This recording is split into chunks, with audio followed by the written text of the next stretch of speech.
Sometimes I wonder what the heck I got myself into. Sometimes I think about absolutely nothing.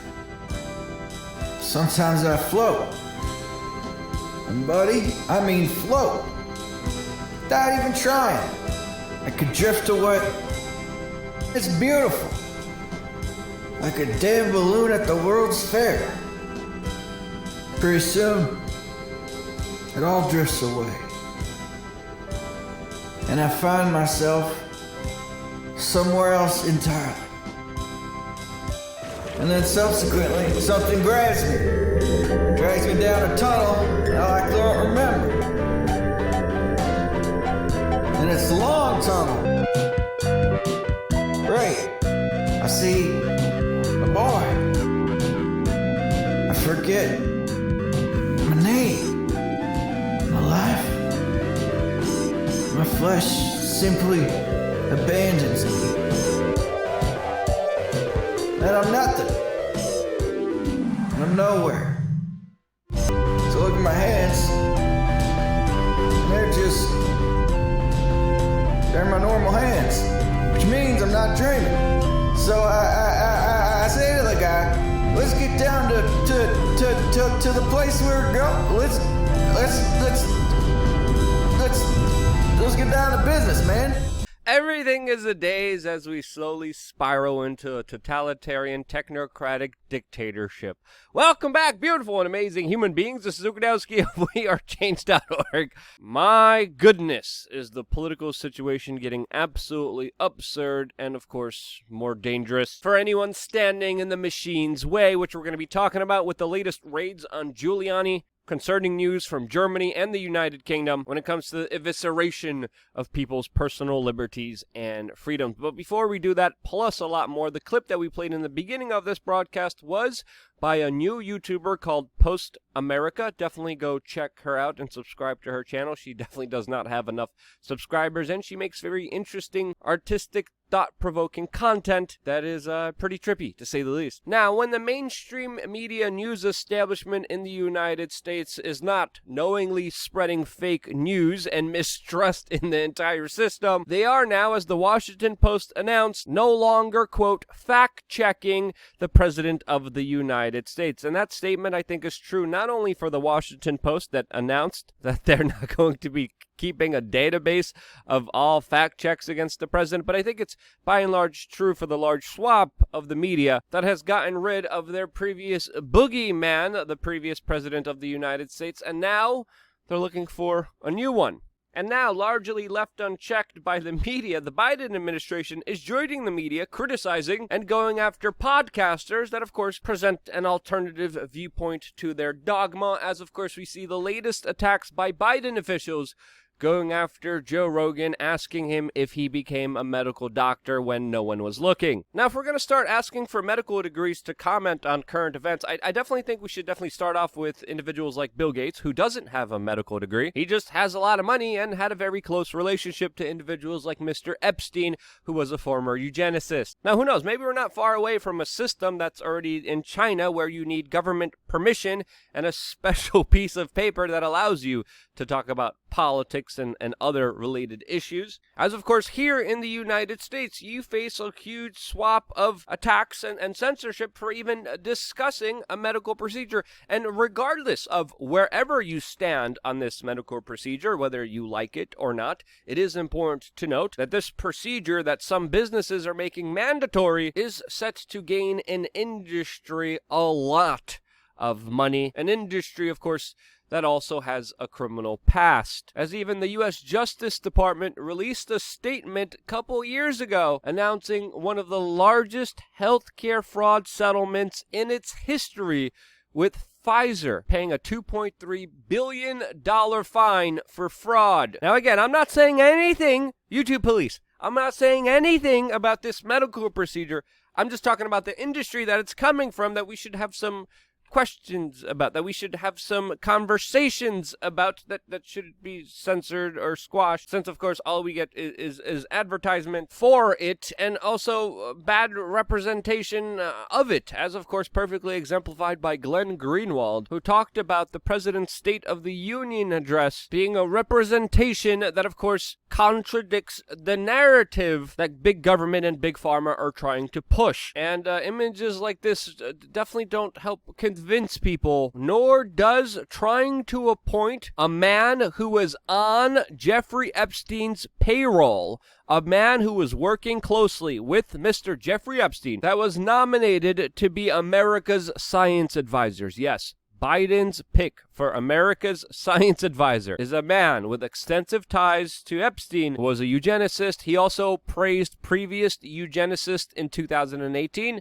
He also previously advocated for giving private healthcare data to Silicon Valley, and that's the individual that Joe Biden wants in charge of science in this country. Also, by the way, in related news, I was able to find an extremely jaw-dropping video from a VH1 series about the fabulous life of, which did an extensive and absolutely sickening job promoting Jeffrey Epstein as some kind of amazing luminary. This was, of course, from a few years ago. We're going to be playing the full clip because we can't play it here on LukeUncensored.com. Again, I was absolutely shocked what VH1 put out there to the general public, even going as far as to saying that Jeffrey Epstein was a friend of VH1. All of that, plus a lot more, plus a lot of good news that happened in Florida and in Arizona that we're going to be sharing extensively on LukeUncensored.com. Costs you 50 cents a day to join. A lot of people are really happy with the services I provide on there. I'm really happy to be able to express myself freely without any worries about censorship, and the stuff I have to say on there is absolutely important. And this is sort of like my own secret society that I'm starting up here. So yeah, check out the video that will be coming out later on today on that platform. Now, when it comes to the most popular president in the history of the United States, the president that received more votes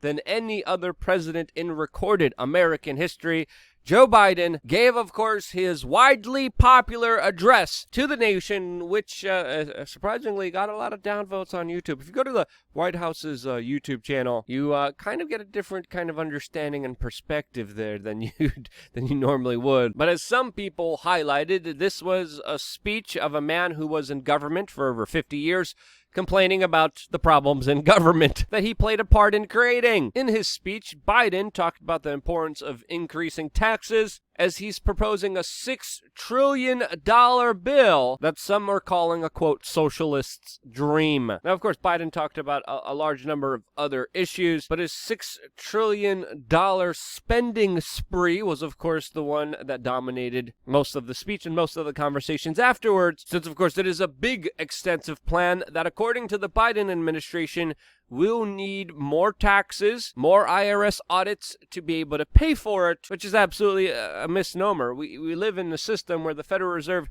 literally clicks zero on a keyboard and prints money. There's nothing backing the dollar. Whenever big multinational corporations, whenever the big banks want a handout, want a bonus, they get it from the Federal Reserve. There are no taxes collected. The money's literally made up out of thin air. So Biden's argument that we need to control, regulate, tax, and to take away more money from the citizenry to pay for these programs is absolutely not true. Taxation, as of course to even many other prominent politicians like Michael Bloomberg, are a way of keeping the population in control. Again, I didn't even say it. These are ideas and epithets shared by individuals like Michael Bloomberg. Now, to enforce those taxes, to enforce the government coming in and taking away the wealth of the people, you, of course, need people with weapons and police officers to, of course, enforce this entire system. Police officers that, according to some political scientists, are going through loyalty tests, and many of which are being suspended for espousing certain political beliefs or even telling jokes. This, of course, specifically targeting police officers of a certain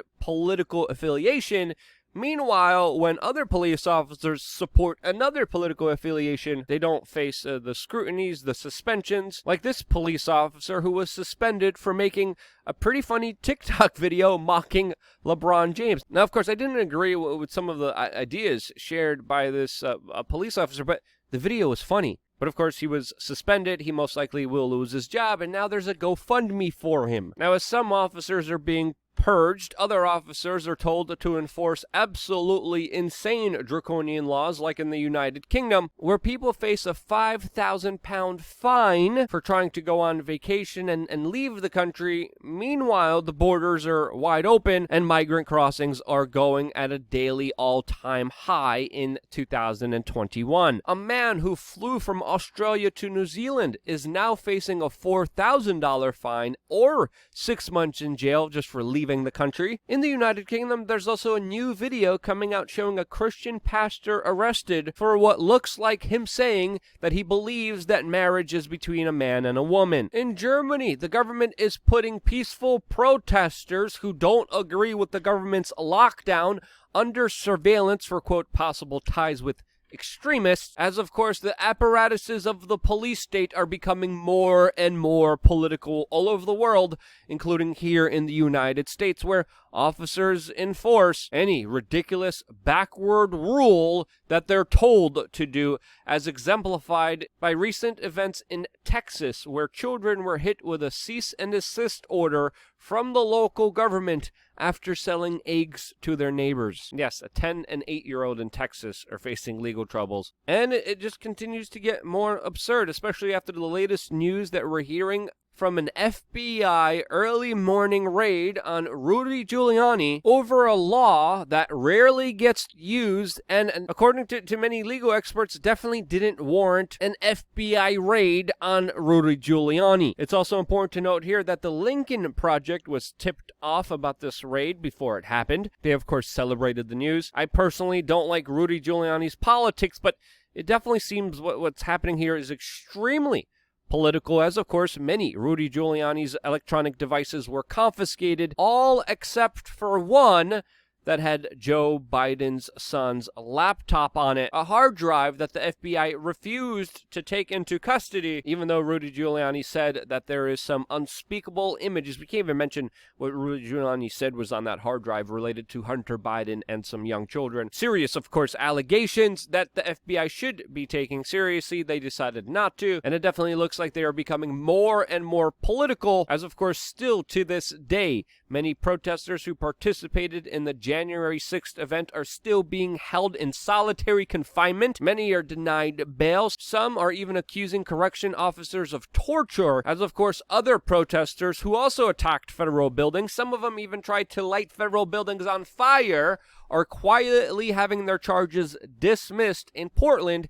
because they had a different political ideology when they committed acts on violence on the federal buildings and the individuals inside of them. So the Biden administration dismisses charges for a bunch of people who essentially did the same thing. Some argue even did less damage to federal buildings. But as the mighty policing arm of this country becomes more and more political, it is only cementing and fomenting a rule by decree, essentially almost setting up a two-tier justice system where you will be extensively punished for believing one set of ideas while dismissed and let go if you believe another. And what's happening is worrying, and I'm not even a fan of Rudy Giuliani. There's confrontations that were pretty intense between me and Rudy Giuliani on this channel years ago, of course. I am definitely not a Trump supporter. I am definitely not a cheerleader for the police, but I'm willing to let go of all of my biases here to let you know what's happening here is troubling and signaling some very serious problems ahead, especially with a government that wants to take more and more away from you while imposing their will onto you. Force and violence should never be the answer. That's why I believe in a lot of voluntary principles that I think if more people followed,